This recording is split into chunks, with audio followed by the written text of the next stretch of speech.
Esse é mais um episódio da série Desenhando a Bíblia de Capa a Capa. Hoje vamos estudar Gênesis do capítulo 20 ao 23. Não sai daí! Seja muito bem-vindo ao canal Desenhando a Bíblia. Muito prazer, meu nome é Patrícia Jacobi. Que bom que você chegou até esse canal.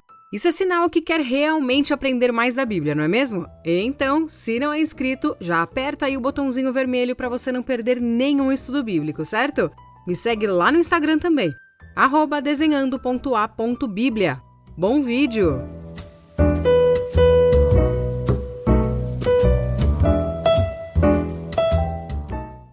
O episódio anterior termina com Ló e sua família fugindo de Sodoma. A mulher de Ló olha para trás e vira uma estátua de sal, lembra? Depois vemos as duas filhas de Ló cometendo incesto com o próprio pai para preservar a sua família. O capítulo 20 volta o foco para Abraão, que viajou para Gerar, talvez para ficar bem longe da área devastada por Sodoma. Pouco tempo depois de Deus ter prometido que Sara teria um filho de Abraão, o patriarca entrega a sua esposa a Abimeleque para se proteger, dizendo novamente que é a sua irmã. Embora Abraão seja um dos nossos heróis da fé, ele não aprendeu a lição, comete o mesmo erro novamente. Lá no capítulo 12 de Gênesis ele tinha feito a mesma coisa, você lembra? Por causa dessa outra meia-verdade de Abraão, Abimeleque foi punido, ainda que em sua inocência, pois ele iria cometer um grande erro. E aí você se pergunta por que ele foi punido sendo que ele não sabia a verdade. Uma pessoa que come um cogumelo venenoso pensando que é um cogumelo inofensivo, sem dúvida teve boas intenções, mas mesmo assim sofrerá as consequências. Justamente por sua inocência, Deus avisou Abimeleque e ele não encostou em Sara. Então a devolveu a seu marido.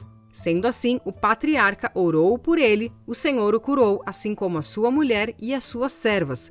Cuidado, os seus pecados podem afetar as pessoas ao seu redor e não apenas a você. No capítulo 21, finalmente o filho da promessa nasceu.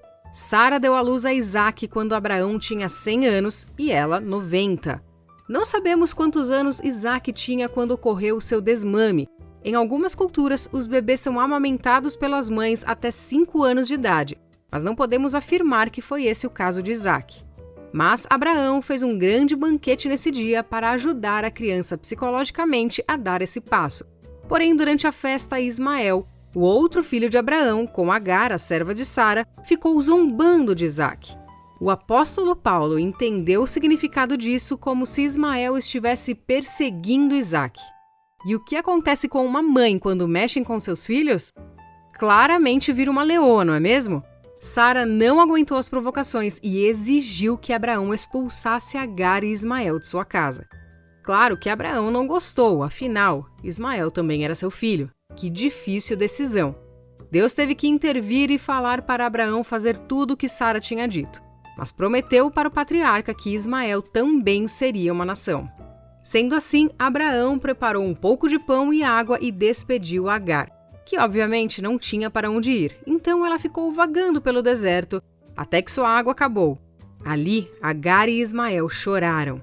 Ela não tinha esperança alguma de sobrevivência, mas o Senhor não a deixou sozinha. Um anjo foi visitá-la e a animou, prometendo que seu filho seria uma grande nação.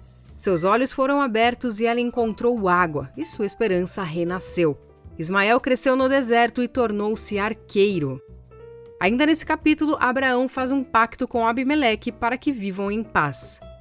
O capítulo 22 de Gênesis nos conta uma história fantástica de fé e coragem. Este é o famoso capítulo que vemos o Senhor pedindo para Abraão sacrificar o seu filho único.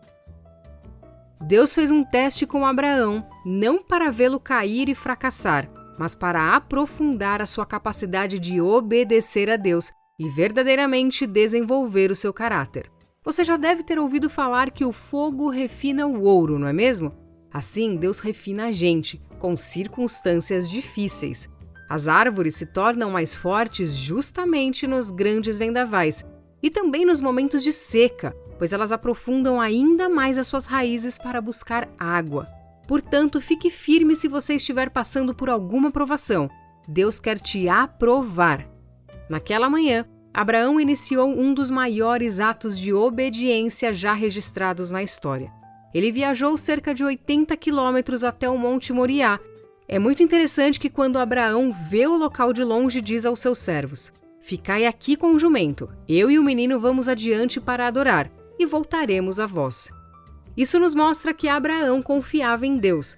Ao dizer voltaremos, é muito provavelmente que ele acreditava que Deus poderia ressuscitar seu filho após o sacrifício. Confere lá em Hebreus 11, 17 e 18.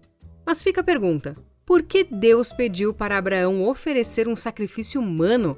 Essa era uma prática comum entre as nações pagãs, mas Deus condenava como um terrível pecado. Deus jamais quis a morte de Isaque, mas sim que Abraão o sacrificasse em seu coração, para com isso tornar claro que Abraão amava mais a Deus. O patriarca seguiu o padrão de um sacrifício animal, mas na hora H, o anjo aparece, manda parar tudo. Isaque é poupado e o cordeiro aparece. Aleluia! A sua obediência resultou em bênção para a sua vida e sua descendência. O capítulo 23 nos conta sobre o falecimento de Sara com seus 127 anos. Obviamente que Abraão lamentou e chorou muito por essa perda. Depois ele se levantou e comprou a cova de Macpela, nas proximidades de Hebrom, na terra de Canaã, para ali sepultar a sua esposa. Não se esqueça de ler esses capítulos para conhecer mais detalhes dessa história. Nos vemos no próximo vídeo. Deus abençoe a sua vida e bons estudos!